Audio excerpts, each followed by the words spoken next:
ദൈവത്തിൻ്റെ അതിപരിശുദ്ധ നാമം വാഴ്ത്തപ്പെടുമാറാകട്ടെ. ഇന്ന് എൻ്റെ സൈമച്ചായൻ്റെ ഫ്യൂണറലിൽ എൻ്റെ കർത്താവിനെ ഉയർത്തുവാൻ ദൈവം എനിക്ക് ചെയ്ത കൃപയോർത്ത് വീണ്ടും സ്തോത്രം ചെയ്യുന്നു. ഞാൻ സമയം പോവാതിരിക്കാനായിട്ട് ഈ ദിവസങ്ങളിൽ എൻ്റെ മനസ്സിൽ വന്ന ചില കാര്യങ്ങൾ ഷെയർ ചെയ്യാൻ ആഗ്രഹിക്കുന്നു. കാരണം എനിക്കറിയാം എൻ്റെ കുടുംബജീവിതം സൈമച്ചായനും മൊത്തമുള്ളത് ഈ ഭൂമിയിലെ കഴിഞ്ഞു. എന്നാൽ ഇന്ന് കുടുംബജീവിതം നയിക്കുന്നവർക്ക് ഇതൊരു അനുഗ്രഹവും വിടുതലും ദൈവനാമം മഹത്വവുമായി തീരുമെന്ന് ഞാൻ വിശ്വസിക്കുന്നു. അതുകൊണ്ട് ഞാൻ പോയിൻറ്റ്സ് എഴുതി വെച്ചു. ഒട്ടും സമയം കളയാതെ ഞാനതൊന്ന് ഷെയർ ചെയ്യുന്നു. ദൈവം തൻ്റെ മഹത്വം ആർക്കും വിട്ടുകൊടുക്കുകയില്ല. സകല മഹത്വവും എൻ്റെ കർത്താവിന് മാത്രം. Daniel chapter 12 verse 3, Daniel 12:3. എന്നാൽ ബുദ്ധിമാന്മാർ ആകാശത്തിലെ പ്രഭ പോലെയും പലരെയും നീതിയിലേക്ക് തിരിക്കുന്നവർ നക്ഷത്രങ്ങളെപ്പോലെയും എന്നും എന്നേക്കും പ്രകാശിക്കും. സങ്കീർത്തനം 116:15, സാംസ് 116 വേഴ്സ് 15. തൻ്റെ ഭക്തന്മാരുടെ മരണം യഹോവയ്ക്ക് വിലയേറിയതാകുന്നു. സൈമച്ചായൻ്റെ ഫ്യൂണറൽ സർവീസ് നടക്കുന്ന ഈ സമയം ഞാൻ ചില കാര്യങ്ങൾ പങ്കുവയ്ക്കുന്നു. അനുഗ്രഹിക്കപ്പെട്ട മാതാപിതാക്കളുടെ മകനായി സൈമച്ചായനും മകളായി ഞാനും ജനിക്കുവാൻ ഞങ്ങളുടെ 2 പേരുടെയും സഹോദരന്മാരും അങ്ങനെ തന്നെ ദൈവം ഇടയാക്കി. 1980 ജൂൺ 19 ഞങ്ങളുടെ വിവാഹം നടന്നു. 41 വർഷം 6 മാസം 41 years 6 months അനുഗ്രഹിക്കപ്പെട്ട കുടുംബജീവിതം കർത്താവ് തന്നുവെന്ന് ഇന്നെനിക്ക് സന്തോഷത്തോടെ പറയുവാൻ സാധിക്കും. ഞങ്ങൾ അന്യോന്യം തക്ക തുണയായി ജീവിക്കുവാൻ കർത്താവ് സഹായിച്ചു. എൻ്റെ ദൈവം എന്നിലൂടെ ഷെയർ ചെയ്യുന്നവ ദൈവനാമ മഹത്വത്തിനാക്കി തീർക്കും. വിവാഹം കഴിഞ്ഞ ദിവസം രാത്രിയിൽ എല്ലാവരും കുടുംബ പ്രാർത്ഥനയും ഭക്ഷണവും കഴിഞ്ഞ് മുറിയിൽ കയറിയപ്പോൾ സൈമച്ചാൻ എന്നോട് ബൈബിൾ കൊണ്ടുവരുവാൻ പറഞ്ഞു. ഒരു ഭാഗം വായിച്ച് സൈമച്ചാൻ പ്രാർത്ഥിച്ചു. എന്നിട്ട് പറഞ്ഞു, ഇന്നു മുതൽ നമ്മൾ ഒരു കുടുംബമായി. അന്ന് തുടങ്ങിയ പ്രാർത്ഥന, കുടുംബ പ്രാർത്ഥന മരിക്കുന്ന അന്ന് വരെയും രാവിലെയും വൈകിട്ടും കൃപയാൽ മുടക്കുവാൻ ദൈവം ഇടയാക്കിയിട്ടില്ല. മക്കൾ ഞങ്ങളുടെ അടുക്കൽ നിന്ന് മാറി മറ്റ് രാജ്യങ്ങളിൽ പോയപ്പോഴും ചോദിക്കുന്ന ചോദ്യമായിരുന്നു, ബൈബിൾ വായിച്ചോ, പ്രാർത്ഥിച്ചോ? മക്കൾ ഇടയ്ക്കിടെ ചോദിക്കും, ഡാഡിക്ക് ഇത് മാത്രമേ ചോദിക്കാനുള്ളൂ? ഉടനെ മറുപടി, ഞാൻ മരിക്കുന്നത് വരെയും ചോദിക്കും. മരിക്കുന്നതിന് 3 ദിവസം മുമ്പും ഞങ്ങൾ ഗ്രൂപ്പ് കോളിൽ വന്നപ്പോൾ 2 പേരോടും 2 പേരോടും ഫോണിലൂടെ പ്രാർത്ഥിപ്പാൻ പറഞ്ഞു. ചെറിയ അസ്വസ്ഥതയുണ്ടായിരുന്നില്ല. ഇടയ്ക്കിങ്ങനെ പ്രാർത്ഥിക്കാറുണ്ട് ഞങ്ങൾ ഗ്രൂപ്പുകളിൽ. 2 പേരും പ്രാർത്ഥിച്ചു.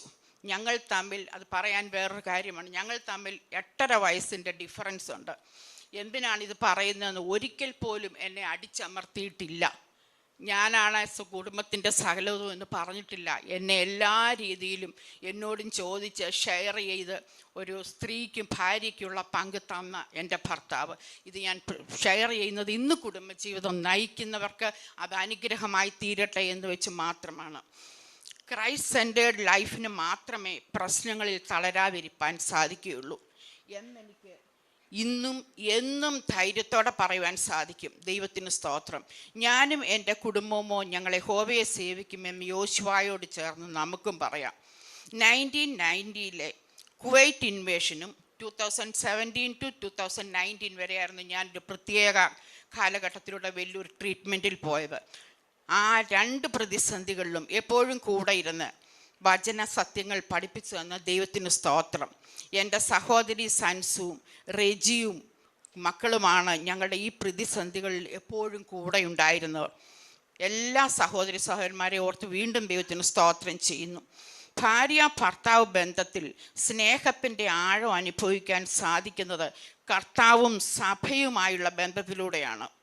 എന്നെ ഏറ്റവും സ്നേഹിച്ച് ഏറ്റവും കരുതി ഏറ്റവും ബലപ്പെടുത്തിയ എൻ്റെ സൈമച്ചായന് ദൈവം ദാനം കൊടുത്ത നിറഞ്ഞ ജീവിതം ഭാര്യയ്ക്കും മക്കൾക്കും അതുപോലെ സഹോദരങ്ങൾക്കും മറ്റനേകർക്കും തന്ന ഒരു വ്യക്തി. ഒരു ഭാര്യയ്ക്ക് ഭർത്താവിനെക്കുറിച്ചും ഭർത്താവിന് ഭാര്യയെക്കുറിച്ചുമുള്ള സാക്ഷ്യം ഇതായിരിക്കട്ടെ. എൻ്റെ മക്കൾ ടോളിനോടും ഞാൻ എപ്പോഴും പറയുന്നത്, നിങ്ങളുടെ ഡാഡിയെ മാത്രം നോക്കി പഠിക്കുക. സാക്ഷ്യമുള്ള ജീവിതം നയിക്കുവാൻ വേണ്ടത് ദൈവസ്നേഹമാണ്. ആ ദൈവസ്നേഹത്തിൽ മറ്റെല്ലാം അടങ്ങിയിരിക്കുന്നു. ടോണിയുടെ വൈഫ് കാരൻ മുന്നു ഞങ്ങളുടെ ജീവിതത്തിൽ ആത്മീയ മകളായി വന്നു. എല്ലാവർക്കും അറിയാം, ഒരു ലേഡിയെ തന്നെ വേണം പ്രാർത്ഥിപ്പാൻ. ആ കൂട്ട് എനിക്ക് എൻ്റെ ദൈവം തന്നു. അതിനായി സ്തോത്രം ചെയ്യുന്നു. കുഞ്ഞിനെ ഞങ്ങൾക്ക് ദാനമായി തന്നു. എൻ്റെ സൈമിച്ചാന് കാണാൻ സാധിച്ചു. ഞങ്ങൾ അടുത്ത ഒരു ആത്മീയ മകളിനായി കാത്തിരിക്കുന്നു. ദൈവം അതും എനിക്ക് തരും. ഇത്രത്തോളം ബലപ്പെടുത്തി എന്നെ നിർത്തിയിരിക്കുന്നത് അനേക ആത്മീയരുടെ പ്രയർ സപ്പോർട്ടാണ്. ദൈവത്തിൻ്റെ ശക്തി എൻ്റെ ബലഹീനതയിൽ തികഞ്ഞു വരുന്നു. ഭൗതിക നന്മകൾക്കായി കുവൈറ്റിലെത്തിയ ഞങ്ങൾക്ക് ലഭിച്ചത് വിലയേറിയ, അത് പറയാതിരിക്കാൻ സാധിക്കത്തില്ല, വിലയേറിയ ആത്മീയ നന്മയായിരുന്നു. സത്യം അറിയുകയും സത്യം നമ്മളെ സ്വതന്ത്രരാക്കുകയും ചെയ്യുന്നു. ഇതാണ് അതിൻ്റെ ഏറ്റവും വലിയ തത്വം.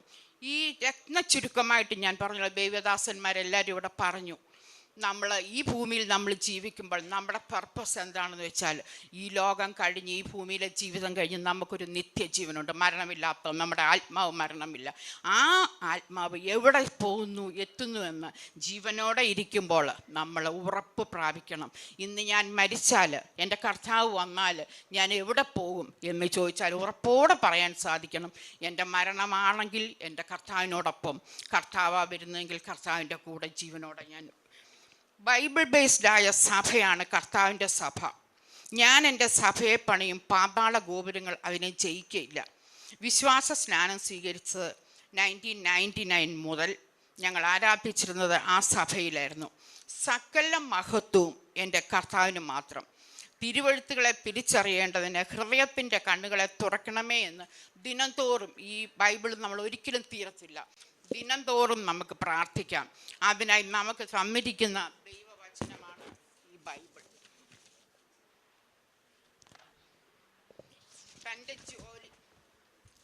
തൻ്റെ ജോലിയിൽ പൂർണ്ണ വിശ്വസ്തയോടെ സത്യസന്ധതയോടെ നിന്ന വ്യക്തി. അത് അനേകരുടെ വാട്സപ്പിൽ, അത് ഞാൻ വിശദീകരിക്കുന്നില്ല. ഓഫീസിലെ സകല കാര്യങ്ങളും, എനിക്ക് മനസ്സിലാകുന്ന കാര്യങ്ങളെല്ലാം എന്നോട് വന്ന് ഷെയർ ചെയ്യുമായിരുന്നു. എപ്പോഴും ആ വിശ്വസ്തതയെക്കുറിച്ച് പറയാൻ നമുക്കറിയാം, ഇന്നില്ലാത്തത് അതാണല്ലോ. ഇൻകം അനുസരിച്ച് മാത്രം ജീവിച്ചു. അതേപോലെ ഒരു പേഴ്സ് മാത്രം, ഞങ്ങളുടെ ഇടയിൽ ഒരു പേഴ്സേ ഉള്ളൂ. അതും ഞാനിതെല്ലാം ഷെയർ ചെയ്യുന്നത് ഇന്ന് കുടുംബജീവിതം നയിക്കുന്നവർക്ക് വേണ്ടിയാണ്. ഇന്ന് കുടുംബ ബന്ധങ്ങൾ തകരുന്ന മറ്റൊരു റീസണാണ് കമ്മ്യൂണിക്കേഷൻ ഗ്യാപ്പ്. ജീവിതത്തിൻ്റെ എല്ലാ മേഖലകളിലും സത്യത്തിനു വേണ്ടി ജീവിച്ച് മരിച്ച എൻ്റെ സൈമിച്ചായ തൻ്റെ ശരീരത്തിൽ കത്തി വെക്കരുതെന്നും എപ്പോഴും പറയുമായിരുന്നു. അതേപോലെ തന്നെ ഭാര്യ ഇരിക്കുമ്പോൾ ഭർത്താവ് മരിക്കുന്നതാണ് ഭാഗ്യമെന്ന് പറയുമായിരുന്നു. കാരണം ഞാൻ ആ വെല്ലൂരിലെ അനുഭവത്തിലൂടെ പോയപ്പോൾ ഞാനും ചിന്തിച്ചു, ഞാൻ തന്നെയായിരിക്കും ആദ്യം പോകുന്നതെന്ന്. അപ്പം ഞാൻ പറയും, സൈമിച്ചായ ഇതെൻ്റെ ഗ്രേസ് പീരീഡാന്ന്. അത് ദൈവം ആ ആഗ്രഹവും എൻ്റെ സൈമിച്ചാന് മാനിച്ചു കൊടുത്തു. ഇപ്പോഴും എൻ്റെ സാക്ഷി സ്വർഗത്തിലും എൻ്റെ ജാമ്യക്കാരൻ ഉയരത്തിലും ഇരിക്കുന്നു. ദൈവം പണ്ട് ഭാഗമായിട്ടും വിവിധമായിട്ടും പ്രവാചകൻ മുഖാന്തരം പഴയ നിയമത്തിൽ അരുളി ചെയ്തിട്ട്, ഈ അന്ത്യകാലത്തിൽ പുത്രൻ മുഖാന്തരം പുതിയ നിയമത്തിൽ അരുളി ചെയ്തിട്ട് ഇന്ന് പരിശുദ്ധാത്മാവ് വചനത്തെ വെളിപ്പെടുത്തിക്കൊണ്ടിരിക്കുന്നു. നമ്മൾക്ക് ആ വെളിപ്പാട്, നമ്മുടെ പിതാക്കന്മാരുടെ വെളിപ്പാടല്ല ഇന്ന് നമുക്ക് തന്നിരിക്കുന്നത്. അടുത്ത ജനറേഷൻ അതിലും കിട്ടും. അപ്പം അത്രയും മാത്രം നമ്മൾ ഓർത്താൽ മതി. എനിക്ക് കിട്ടുന്ന വെളിപ്പാടനുസരിച്ച് എൻ്റെ കർത്താവിന് വേണ്ടി ഞാൻ സ്റ്റെപ്പ് വയ്ക്കും. അത് മാത്രം, ആ ഹൃദയ കണ്ണുകളൊന്ന് തുറന്നു തരണമേ എന്ന് അടിയനെയും കുടുംബത്തെയും വീണ്ടും അതിനായി ഒരു പ്രാവശ്യം കൂടെ താഴ്ത്തി സമർപ്പിക്കുന്നു. ഞങ്ങളുടെ തലമുറകൾക്ക് ഞങ്ങളെക്കാളും ദൈവം വെളിപ്പാട് കൊടുത്ത് അനുഗ്രഹിക്കുമെന്ന് ഞാൻ വിശ്വസിക്കുന്നു. മരിക്കുന്നതിന് മുമ്പ് CPR ചെയ്ത 2 ഡോക്ടേഴ്സ്, ഒന്ന് ഹാർട്ടിൻ്റെ ഡോക്ടർ, ഇതെല്ലാം കഴിഞ്ഞിട്ടാണ് ഞാൻ അറിഞ്ഞത് അത് ബിലീവേഴ്സിലെ മെയിൻ ഹാർട്ടിൻ്റെ ഡോക്ടറാണെന്ന്. ഒരു ഡോക്ടർ ഡോണായും അവരെ ഓർത്ത് സ്തോത്രം ചെയ്തു. ഞങ്ങളുടെ ഫ്ലാറ്റിൽ അനേകർ വന്ന് വേണ്ടതെല്ലാം ചെയ്ത് എന്നെ സഹായിച്ചു. ഞാൻ ഒരു പ്രയാസവും അറിഞ്ഞില്ല. പ്രത്യേകിച്ച് നിങ്ങൾക്കറിയാലോ, വീണ്ടും ഞാൻ ഒന്നുകൂടെ എൻ്റെ സിസ്റ്റേഴ്സ് അൻസുവിനെയും റെജിയെയും കുഞ്ഞുങ്ങളെയും ഓർത്ത് സ്തോത്രം ചെയ്യുന്നു. 1 മിനിറ്റ് കൊണ്ട് അവർ താഴെ വന്ന് ബാക്കി കാര്യങ്ങളെല്ലാം ഇന്നുവരെയും നടത്തിയ ദൈവത്തിന് സ്തോത്രം. ദൈവത്തിൻ്റെ സമാധാനം എപ്പോഴും നമ്മിൽ വാഴട്ടെ. സങ്കീർത്തനം 46:10, സാംസ് 46:10, മിണ്ടാതിരുന്ന് ഞാൻ ദൈവമെന്നറിഞ്ഞുകൊള്ളുവിൻ, ഞാൻ ജാതികളുടെ ഇടയിൽ ഉന്നതനാകും. കർത്താവ് പറഞ്ഞു, ഇവർ ചെയ്യുന്നത് ഇന്നതെന്ന് അറിയായതുകൊണ്ട് ഇവരോട് ക്ഷമിക്കണമെന്ന്. അപ്പോൾ ആ അറിവിൻ്റെ ആ വെളിപ്പാടനുസരിച്ച് നമുക്ക് ഓരോ സ്റ്റെപ്പ് വെക്കാൻ പറ്റത്തുള്ളൂ. ആ വെളിപ്പാടില്ലാത്തവർ എന്ത് പറഞ്ഞാലും നമുക്കറിയാം അത് ദൈവം ക്ഷമിക്കും. അതേസമയം ആ പുതിയ വെളിപ്പാടിനായിട്ട് നമുക്ക് നമ്മളെ എല്ലാവരെയും താഴ്ത്തി സമർപ്പിക്കാം. Maranatha, Jesus is coming soon, we can be get ready.